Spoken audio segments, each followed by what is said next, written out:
The project at Benny's was necessary because 2008 or somewhere around there had been a treated timber like cross tie type of wall, and that wall, parts of it had rotted and such, and there had been rainwater eroding behind it, and so it collapsed.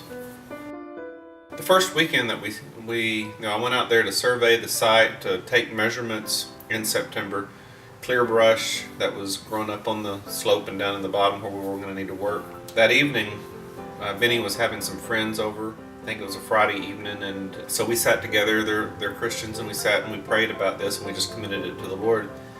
Benny sent out an email to people at Dallas Bible Church and other Christian friends that she has.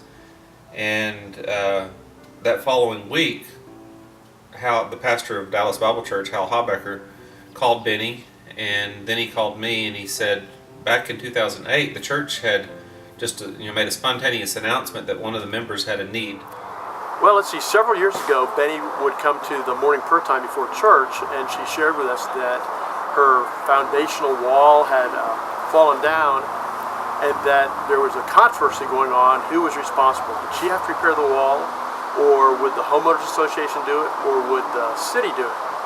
And so we've been praying for that for a while, and we also, Hal, our pastor, had mentioned that in church, and unbeknownst to Benny and to most of the congregation, when he had mentioned that she needed help and that it would cost money, the church had raised about $13,000.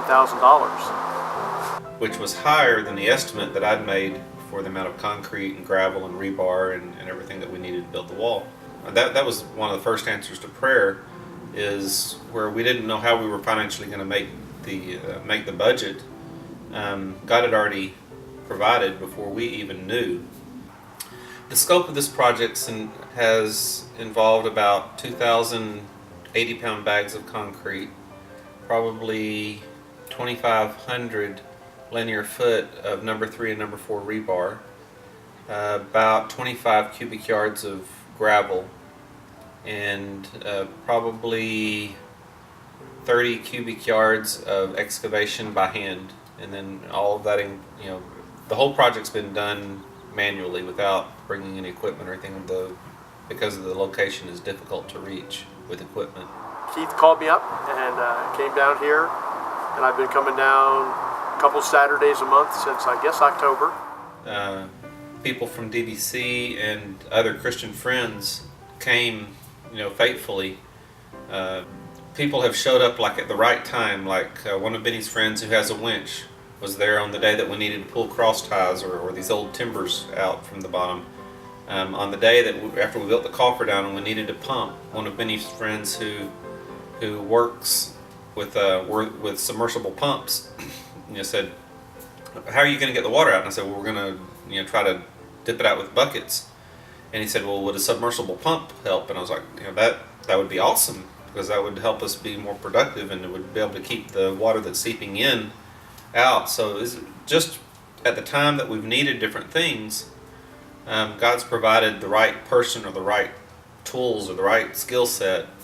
I think one of the things we're seeing, which was one of our prayers from the beginning, is that this will be a witness to the neighborhood, that people will see God glorified through this and see how the church body does come together to take care of the needs of one another.